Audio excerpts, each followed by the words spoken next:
Welcome to This Explainer. Today, we're diving straight into a seriously fascinating, kind of friction-filled story. It's all about how an absolutely indispensable socio-educational lifeline was built right on the peri-urban outskirts of Islamabad. It's a tale packed with red tape, some wild logistical nightmares, but ultimately a massive triumph for female education. So, I want you to imagine a scenario for a second. What actually happens when an enormous world demographic, we're talking hundreds of thousands of people, is just completely cut off from state-subsidized higher education? I mean, what happens to the young women in that community? 300,000 people. That was the estimated population of the rural territory of Bhara Kahu prior to 2003. For decades, this massive community, which is basically the gateway to the Murray Expressway, had no dedicated government degree college for women. Local girls who wanted a post-secondary education faced a totally impossible choice. They either had to commute long, genuinely unsafe distances into the center of Islamabad, places like Sector F7 or G10, or they just had to drop out entirely after their matriculation exams. The socio-economic barriers were honestly just too high. Section 1. The bureaucratic deadlock. This whole project was originally conceptualized by the Prime Minister's Secretariat way back in 2003 to finally build a rural degree college. But man, it immediately hit a brick wall of bureaucracy. There was this brutal 6-year deadlock over land acquisition and red tape. And the cost of that delay was steep. The initial budget was around 75 million Pakistani rupees, but by the time they actually broke ground, that final cost had literally skyrocketed to 250 million. So, starting from its conception in 2003, it took until August 2010 for the Capital Development Authority to finally allot over 40 canals of land right on the main Murray Road in Quaid-i-Azam. This was also when it got its official title, Islamabad Model College for Girls, or IMCG Bhara Kahu. Fast forward to 2016, and the building was physically done, ready for inauguration. But as you'll see, rapid operational growth would eventually bring a whole new set of challenges leading up to 2024. Section 2. Opening doors, empty desks. Okay, picture this. The campus is totally built. We're talking 16 high-capacity classrooms, fully equipped science labs, a massive auditorium. The catch? It had absolutely no sanctioned teaching staff of its own. Zero. So, to make the college operational for its first academic year, the Federal Directorate of Education, the FDE, had to seriously scramble. They ended up improvising by borrowing faculty members on temporary deputation from major urban anchor institutions, like the postgraduate colleges in F7 and G10. They essentially had to hack their own system just to get the doors open for these eager students. Section 3. Inside the machinery. Now, because this is a state-run entity, everything is governed by civil service grades. They call it the Basic Pay Scale, or BPS system. At the very top, you've got the principal, sitting at BPS 19 or 20. Acting as the ultimate drawing and dispersing officer. Below that, you have the teaching faculty, your lecturers and professors, spanning BPS 17 to 19. And finally, the completely indispensable support staff, like clerks, lab techs, and security, ranging from BPS 1 up to 16. It is a highly rigid, formal chain of command. But here is where the institutional design gets super clever. The college collects government treasury dues, which go straight back to the national exchequer. But they also maintain an internal college welfare fund, which is sourced from local student subscriptions.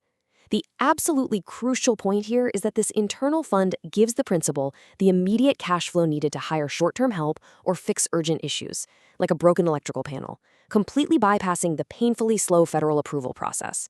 It's an ingenious, localized solution to a massive bureaucratic problem. Section 4. The 2024 Leadership Vacuum. Of course, localized solutions can't really fix structural gaps at the very top. The 2024 standstill illustrates exactly what happens when a major institution loses its anchor. Basically, a sweeping reshuffle by the FDE transferred out the long-serving principal. The designated replacement then refused to take charge, citing violations of civil service seniority and raising some concerns about those internal student funds. This created a massive governance breakdown. For months, the college lacked a regular drawing and dispersing officer, and without that singular financial signatory, they risked the lapsing of vital quarterly budgets and student welfare funds. It's a really stark reminder of the vulnerabilities baked into centralized state management. Section 5. Engineering student life. Now, despite all that administrative friction happening up in the principal's office, the daily reality for the students is this incredibly vibrant, highly organized logistical machine. To handle the massive local demand, the college runs super tight operations. They use biometric systems to track attendance, space is completely optimized on their 40-canal campus using hybrid folding partitions to create dual-purpose lecture halls. Admissions are strictly regulated, too, with sector caps, meaning only students from specific rural limits or daughters of federal employees can claim merit slots. Oh, and then there's the daily nightmare of the Murray Road traffic bottleneck right at their main gate. They actually require specialized internal pickup zones so their transport vans don't completely block the highway. Once inside those gates, they foster an amazing sense of community by mirroring the traditions of older city institutions.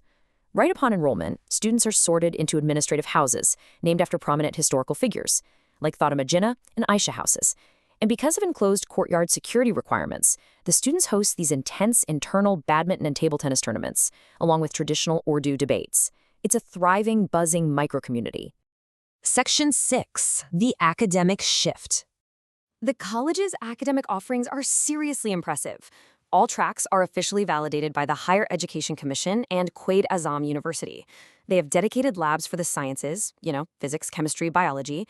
They've got comprehensive departments for humanities, languages, and social sciences.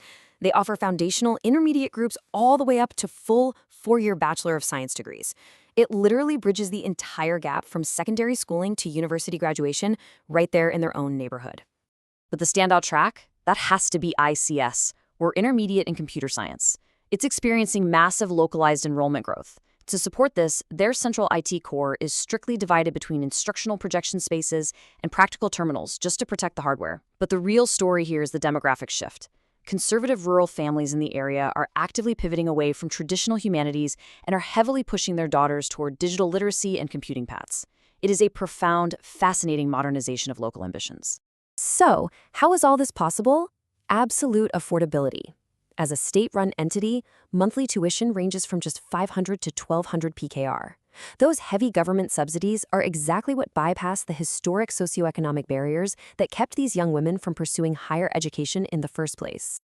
Section 7. A socio-cultural lifeline. Over 1,200. That is the number of active pupils currently enrolled at IMCG Bhara Kahu. From a delayed plot of land tied up in 6 years of red tape to a facility that literally had to borrow its first teachers, it is transformed into a foundational pillar of female literacy in the capital's outskirts. It's a massive, undeniable triumph. The institution operates under the standard FDE motto, knowledge is light. But for the communities of Kodhatil, Fulgran, and Banigala, this isn't just some catchy slogan. It translates to measurable, tangible outcomes. The presence of this college has successfully normalized women's higher education in these peripheral zones, and that has led directly to a measurable increase in female labor force participation, teaching certifications, and public sector employment for women across the region. So I want to leave you with this provocative thought as we wrap up today's explainer. How many other peripheral regions could be completely transformed by bridging the rural-urban education divide? I mean, if one single institution can overcome this much bureaucratic friction to change the lives of 1,200 women a year on the edge of Islamabad, just imagine the massive, untapped potential resting in overlooked, marginalized communities everywhere. Thanks for tuning in and keep learning.